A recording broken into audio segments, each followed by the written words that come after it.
Եղանակների տաքանալը Հայաստանում ոչ միայն կլիմայական պրոցես է, այլ նաև խիստ քաղաքականացված, քանի որ դրան անհամբեր սպասում է խորհրդարանական ընդդիմությունը, որը վերջին 4 տարիներին այդպես էլ խորհրդարանում տեղը չգտնելով, փողոցը վերածել է յուրօրինակ աշխատանքային միջավայրի։ Այս անգամ ընդդիմությունը բորբոքել եւ փողոց է դուրս բերել իբրև թե արցախահայերի իրավունքներն ու խնդիրները։ Ազատության հրապարակում արցախցիների հանրահավաքից հետո տեղադրված վրաններից սակայն ոչ այնքան խոսվում է նրանց խնդիրների, որքան քաղաքական պահանջների ու վերջնագրերի մասին։ Հայկական ժամանակի հետ զրույցում քաղաքացիական պայմանագիր խմբակցության падգամավոր Լիլիթ Ստեփանյանն ասում է. Իշխող ուժի համար տեղի ունեցողը նորություն կամ անակնկալ չէր, այն իմաստով, որ վաղուց ընդդիմության երկրորդ անունը սեզոնային ընդդիմություն է։ Հետևաբար, եթե եղանակները տաքացել են, գարուն է եւ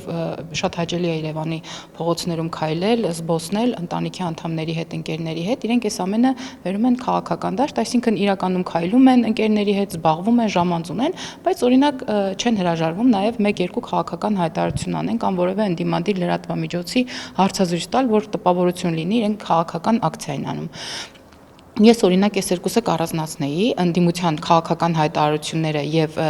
արդեն կա որոշակի այսպես օջախ, որի վրա կարող են իրենք իրենց ձեռքերը տաքացնել։ Մեր համար արդեն պարզ էր, որ ըստ էության քաղաքական փաստարկների, քաղաքական խոսույթի բացակայության պատճառով ընդդիմությանը չի հաջողվում ինչպես իրենք են ձևակերպում փողոցը տաք պահել եւ մարդկանց երկարաժամկետ պահել փողոցում ակցիաների համար կամ ընդդիմադիր կոչերի համար եւ պետք էր ինչ-որ սոցիալական խնդիր, իսկ մենք գիտենք, որ սոցիալական խնդիրները ինչ-որ մի փուլից սկսած հանգիստ կարող են դառնալ քաղաքական խնդիրներ եւ ըստ երևույթին գտել են պատեհ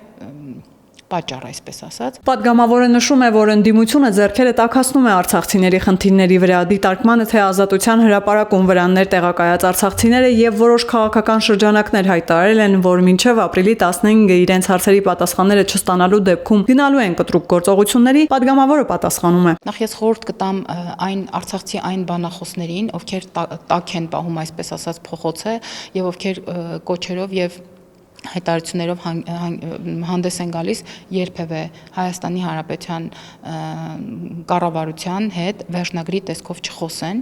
որովհետև դա առնվազն անհարգալից է այն երկրի նկատմամբ, ով 30 տարի շարունակ եղել է Արցախի երաշխավորը, ում հասարակությունը դժվարություններ, զրկանքներ, բազմաթիվ զրկանքներ եւ ворթիներ է նվիրել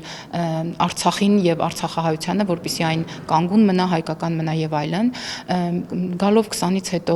տեղի ունեցող իրադարձություններին չեմ ուզում հանգամանալից մտնել այս ամենի մեջ, որտեղ դրանք պատմության տեսանկյունից կարելի ասել 3 են տեղի ունեցել եւ ես այստեղ չեմ ուզում մտնել։ Շատ կարեւոր եմ համարում եւս մեկ անգամ նշել, որ Հայաստանի Հանրապետության կառավարությունը բազմիցս հորդորել է Լեռնային Ղարաբաղի իշխանություններին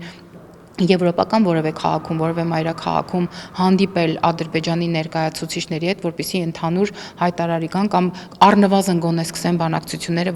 որը հնարավորինս ժամկետ կերկարացներ ինչ-ինչ խնդիրներ լուծելու համար։ Դրանք հերկվել են եւ մերժվել են Լեռնային Ղարաբաղի իշխանությունների կողմից, իսկ թե 23 թվականին ինչ է եղել, մենք գիտենք։ Հարցին թե որ դեպքում է հնարավոր արցախահայերի վերադարձը եւ ինչպես, քանի որ խորհրդարանական ընդդիմությունը պարբերաբար հարցը շահարկում է խոստումներով սնելով Արցախահայությանը, Լիլիթ Ստեփանյանն ասում է. Ես կարծում եմ, սա ընդհանրապես խաղալ է նշանակում արցախցիների հույզերի, հեռանկարների, նրանց ցանկությունների եւ առհասարակ վախերի վրա։ Երկրորդ, 30 տարի նրանք եղել են իշխանության եւ ըստ էության անընդհատ սա նաեւ իրենց համար շատ կարեւոր փուլ են համարում եւ միշտ հայտարարում են, որ հատկապես Ռոբերտ Քոչարյանի ղեկավարման տարիները եղել են ամենախաղաղը Հայաստանի Հանրապետության, ինչպես նաեւ Լեռնային Ղարաբաղի համար, իսեր Աստծո, ապա ես ուզում եմ հարցնել, իսկ այդ ժամանակ ինչու ամենակարևոր հարցը չի դրվել բանակցությունների փաթեթի մեջ եւ վերջնական լուծում չի տրվել, եթե ամենահարմար ժամանակն է եղել։ Ես հակառակը կասեմ,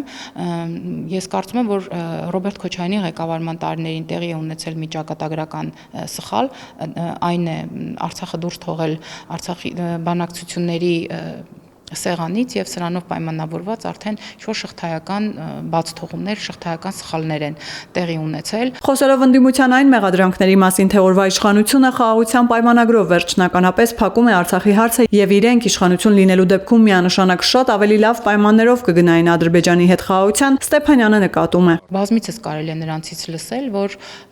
իրենք ծանոթ չեն վերջնական տեքստին եւ իրենք չգիտեն, թե այդտեղ ինչ է գրված։ Իսկ եթե իրենք չգիտեն այդտեղ ինչ է գրված, իրենք ինչպես են օրինակ նշում, որ իրենք պատրաստ էին ավելի լավ պայմաններով բանակցել կամ ավելի լավ պայմաններով ինչ որ խաղաղության համաձայնագիր գրեին։ Ինչ գիտեն այնտեղ ինչ է գրված, որ իրենք ավելի լավն էին առաջարկում։ Իրենց քաղաքական հանճարի, իրենց քաղաքական ժառանգության, իրենց քաղաքական հետագծի մասին Հայաստանի Հանրապետության մի շարք ոլորտներ են խոսում, որոնք գտնվել են 18 թվականի, երբ որ մենք եկել ենք տեսել են, գտնվել են ողբերգական վիճակում եւ չի եղել մի ոլորտ, որտեղ գոնե մեկ է եղել 0-ի հետ համեմատությամբ, որ այդ մեկի վրա ինչ որ բան կառուցվի։ Ամենը եղել են կամ 0-ական կամ մինուս անվերջան վիճակներում եւ կարծեմ իրենք են եղել իշխանություն։ Իրենց ինչն է խանգարել, որպեսզի նրանք օրինակ Հայաստանի Հանրապետությունում ինչ որ մի ոլորտ զարգացնեին կամ օրինակ, երբ որ հսկայական գումարներ էր ուղղվում դեպի Լեռնային Ղարաբաղ, օրինակ Ստեփանակերտից բացի նաև այլ համայնքների զարգացմանը միտված ինչ-ինչ շինարարական ծրագրեր անեին, որովհետև ես 2019-2020 թվականներին եղել եմ Արցախի մի շարք գյուղական համայնքներում եւ տեսել եմ, թե ինչքան դժվար են այդ մարդիկ այնտեղ ապրել, որ ճանապարհներ չկային եւ այլն, եւ իսկապես ավտոմատ հարց է առաջանում այդ գումարները, որ գնացել են Լեռնային Ղարաբաղ, մասնավորապես ինչին են ծառայել, ավելի կոնկրետ ում են ծառայել։ Ինչ վերաբերում է արցախցիների սոցիալական խնդիրներին, կառավարությունը դեռ անցյալ տարվանից հայտարարել է, որ ունեն միջնաժամկետ, կարճաժամկետ եւ երկարաժամկետ ծրագրեր, ասում է падգամավորն ու շարունակում, դրանք վերաբերում են միայն արցախցիներին։ Ստեփանյանը նկատում է, որ նաեւ ասվել էր, որ որոշ ծրագրեր կդադարեն գործել։ Արցախցիների արձագանքը բնականաբար սրան բուռն եղավ, ինչը եւս կանխատեսելի էր, բայց ես ուզում եմ ասել, որ 40-10 ծրագիրը, որը չեղարկվել է եւ որը բերել է այս դժգոհության ալիքին, իրականում նախապես մենք ասել էինք այս մասին, երկրորդ ինքը կարճաժամկետ աջակցության ծրագիր էր, որը եթե օրինակ պայմանականացենք մենք շարունակենք իրականացնել եւս 1 տարի, եւս 2 տարի, ապա մենք սրանով որևէ խնդիր չենք լուծի։ Իդեպ կարևոր եմ համարում նաեւ այս համատեքստում վարչապետի այսօրվա արած հայտարարությունները կառավարության նիստում, որ երբ որ մենք մի ընտանիքի 30 տարի շարունակ պահում ենք նպաստ համակարգում եւ 30 տարի շարունակ իրեն նպաստ ենք տալի, ապա նաեւ մենք վատ վերաբերմունք ենք ցույց տալի այս ընտանիքին, սերնդեսերունդ նրանց թողելով օրինակ աղքատության ճիրաններում եւ ինչպես բոլոր իրավական պետություններում, ինչպես բոլոր սոցիալական պետություններում երկարաժամկետ պլանավորման հիմքում ընկած է առաջին զբաղվածությունը, որը բարեկեցության, բարեկեցիկ կյանքի հիմնական գրավականն են, ինչպես նաև քաղաքացիությունը, որը ոչ պակաս կարևոր է եւ այս հանգամանքը ընկած է կառավարության սոցիալական աջակցության ծրագրերից մի քանիսի հիմքում։ Լիլիթ Ստեփանյանի խոսքով ամենակարևոր ծրագիրը թերևս բնակարանային ապահովման ծրագիրն է, որի հիմքում ընկած է Հայաստանի Հանրապետության քաղաքացիություն ստանալու հանգամանքը։ Այդ համատեքստում падգամավորը ցավով նկատում է. Այն խնդիրը, որ արցախցիները ապրելով Հայաստանում չեն վերցնում Հայաստանի Հանրապետության քաղաքացիություն, ոչ թե նրանից է, որ իրենք չեն ցանկանում, այլ պարզապես կան որոշակի ընդդիմադիր շերտեր, ովքեր համոզել են արցախցիներին, որ այն րոպեից սկսած, երբ որ դուք դառնաք Հայաստանի Հանրապետության քաղաքացիություն, ապա Լեռնային Ղարաբաղում թողած ձեր անշարժ կամ շարժական գույքի հետ կապված փոխհատուցման հնարավոր մեխանիզմների հետ կապված դուք կկորցնեք բոլոր իրավունքները եւ խաղալ մարդկանց հույզերի հետ, խաղալ մարդկանց վախերի հետ, որpիսի այս մարդիկ վերջնականապես, այսպես ասեմ, տնավորվեն Հայաստանում, ապրեն, արարեն Հայաստանում եւ դառնան Հայաստանի Հանրապետության լիարժեք քաղաքացի, ցավոք չեն թողնում, գուցե նրանք ունեն իրենց քաղաքական պատճառները, որը ես չեմ ողջունում, որովհետեւ չի կարելի քաղաքական դիվիդենդներ հավաքել օրինակ սոցիալական որոշակի շերտերի խնդիրների վրա։ Սա այն ամենն է, ինչ կարող է կառավարությունը արցախցիներին առաջարկել, ասում է Ստեփանյանն ու հավելում, չի հասկանում նրանց դժգոհությունը։ Ես իսկապես չեմ կարողանում հասկանալ այն ամբողջ դժգոհությունը, որ կա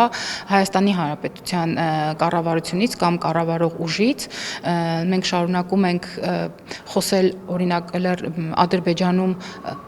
մեր հայ ռազմագերիների իրավունքների պաշտպանության մասին օրինակ մի քանի օր առաջ ԵԽԽՎ-ում գարնանային նստաշրջաններ եւ մեր պատվիրակության գրեթե բոլոր անդամները այս մասին խոսել են, այսինքն այս պայմաններում, այս միջազգային կոնյունկտուրայի, այս միջազգային դասավորվածության համատեքստում սա առավելագույնն է, որ մենք այս պահին կարող ենք անել եւ